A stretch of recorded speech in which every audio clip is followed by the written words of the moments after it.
If Japan didn't have its hands full with one melted down nuclear plant, well, actually 6, at Fukushima, it certainly does now with another nuclear power plant on the verge of melting down.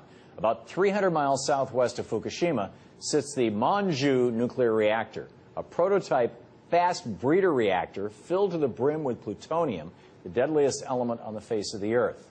And last year, a 3-ton device of some sort fell into the Monju reactor, blocking access to the nuclear fuel rods in the reactor core, and despite several attempts, has yet to be recovered. Another attempt will be made next week to clear this 3-ton object from the reactor, but critics caution that the procedure is extremely dangerous and could trigger an explosion in the nuclear fuel rods. One ominous sign of just how dangerous the situation is: a top manager at the plant just recently committed suicide. Think of the damaged Monju plant as a nuclear bomb just waiting to go off.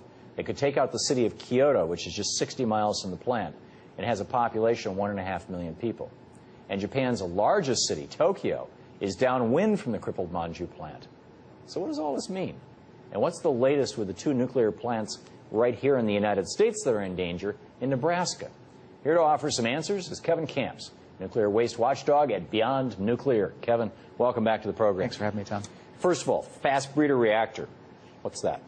This is the one Monju in Japan. It's an experimental reactor that's actually designed to generate plutonium, which would then be extracted from the high-level radioactive waste and then used as reactor fuel. So it's an experiment. It's a grand experiment. We had one at Fermi Unit 1 near Detroit, and the famous book is called We Almost Lost Detroit. They had a partial meltdown in 1966. Yeah, I was going to say, I remember that book. The normal nuclear power plants, they're basically just giant furnaces, and they heat water, and the water turns a turbine, and it's basically a steam operation. You can take the nuclear plant out and stick in a coal fire or a gas fire and pretty much do the same thing. But I understand that this fast breeder reactor is not heating water. It's using sodium? That's a part of the danger. Sodium is intensely reactive with water or air. It's liquid sodium, liquid metal, and so on contact with water or air, it could explode or catch on fire. So it's a very risky reactor design. They've had fires at Monju. They had a bad fire in 1995. Wow. It's been largely shut down ever since. And the danger of this procedure, it's so unnecessary. They could just shut the reactor down, not try to extract this thing.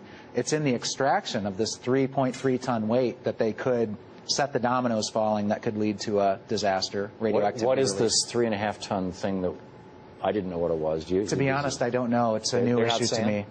They are like saying something fell in there, and yeah, okay. It plays a role in the reactor, and I'm not sure what it is. But it weighs 3.3 tons. They don't need to remove it, but they want to operate this thing. This Monju experiment is 20 years old. It's cost $12 billion, and a part of it is it's supposed to generate electricity for society. It's generated electricity for 1 hour in those 20 years. Wow, wow.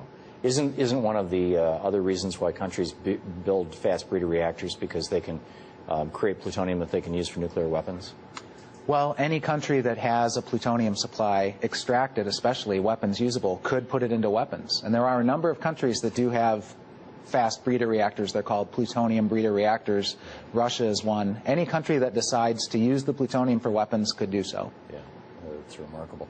Turning our attention to the United States, we have 2 nuclear plants here that we've talked about several times, or I've talked about several times on the air, in Nebraska, that are within a few feet of water levels swamping them out, which is basically what happened in Fukushima. The water swamped out the diesel generators that were providing the backup and power, and without, oddly enough, it sounds crazy, but a nuclear power electricity generating station has to have electricity coming to it, or it can melt down.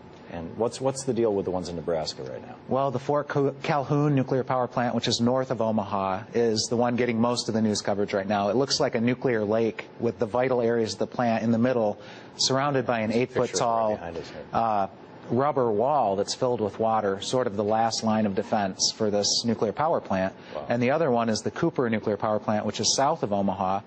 And it is a twin to the Fukushima Daiichi units 1 through 4. It's a General Electric boiling water reactor of the Mark I design. Fort Calhoun is a pressurized water reactor. So yes, if you were to lose the electrical grid and the emergency diesel generators, it would plunge these reactors into a station blackout. They only have 4 hours of battery as opposed to Fukushima, which had 8 hours of battery. Hopefully they will keep the grid going out there. Hopefully the emergency diesels are ready to go. But just last year, the Nuclear Regulatory Commission cited Fort Calhoun for being unprepared for a flood. They gave them a yellow finding, which is the second highest violation. And now they're experiencing a flood. Fortunately, the NRC caught it and enforced their regulations last year, or we could be in much... Or they wouldn't have the rubber dam around it right now or something like that? Perhaps so. The devil's in the details. Luckily, they enforced that regulation. Today we were looking at the NRC site, nrc.gov, and the Nuclear Regulatory Commission. And way buried deep down inside is like the daily incident report. I didn't even know about this. Somebody called into my radio show today and said, you got to see this thing. And just yesterday, I mean, just in the last 24 hours, the Millstone in Connecticut, the Columbia Generating Station in Washington, Limerick in Pennsylvania, and Perry in Ohio all had incidents. Do you know anything more about those, and what's the deal? What's going on here with these? This is a daily occurrence. If you visit this page at the NRC website every day, you will see there will be a few or many incidents all over the country, some more serious than others. One of them was a complete shutdown of their cooling system. Yes, and there was another one that was a loss of communications, a loss of ability to run computers that would be needed in an emergency. And this does go on all the time. There are literally millions of moving parts in nuclear power plants that many times have to work, especially during an emergency, and sometimes these systems are down. One of the worst cases that comes to mind is a 20-year lack of emergency diesel generators at the Fermi 2 nuclear power plant in Michigan, the largest Fukushima-style design in the world. 20 years without emergency diesel generators. So if that one got knocked, if a tornado went through Michigan, I grew up in Michigan. We had tornadoes all the time. Tornado went through, ripped up the high tension lines coming into the plant. That plant could melt down.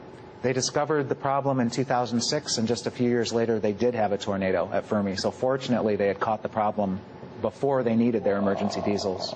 A lot of times, it's sheer luck that... We almost lost Detroit twice. Exactly. 75% of U.S. plants have leaked radiation in the United States. Is that true, that statistic that I've seen? And if so, why are we... I mean, what kind of insanity are we pursuing here? Well, the leaks are epidemic as the plants age. The underground pipes especially corrode and then fail. You've got massive tritium leaks at places like Braidwood in Illinois, but actually 102 reactors in this country have leaked radioactivity into the environment in one way or another. And then there's the routine releases. The NRC permits releases of radioactivity on a daily basis from nuclear power plants into the air, into the water, as long as it's below a certain concentration. Tritium is a case in point. We have these tritium leaks into groundwater, but where's it leaking from? It's leaking from pipes and systems designed to dump it in the river with permission.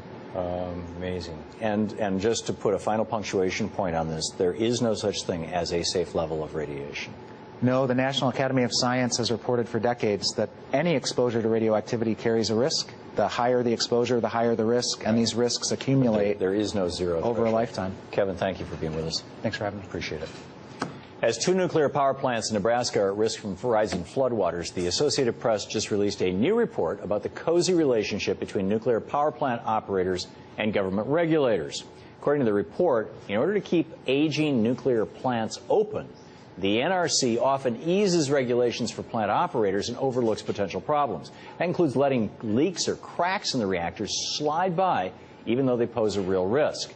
As equipment fell into disrepair and no longer satisfied safety standards, the NRC would actually lower the standards so that the plants could remain open. Because of this lax oversight, the report noted that 75% of all U.S. nuclear power plants have leaked radioactive substances. The corporate capture of government regulators has officially spread to the nuclear industry, the most dangerous of all industries in America. We saw what corporate capture of oil drilling watchdogs did to the Gulf of Mexico with the BP disaster and with coal and the Massey Mine disaster.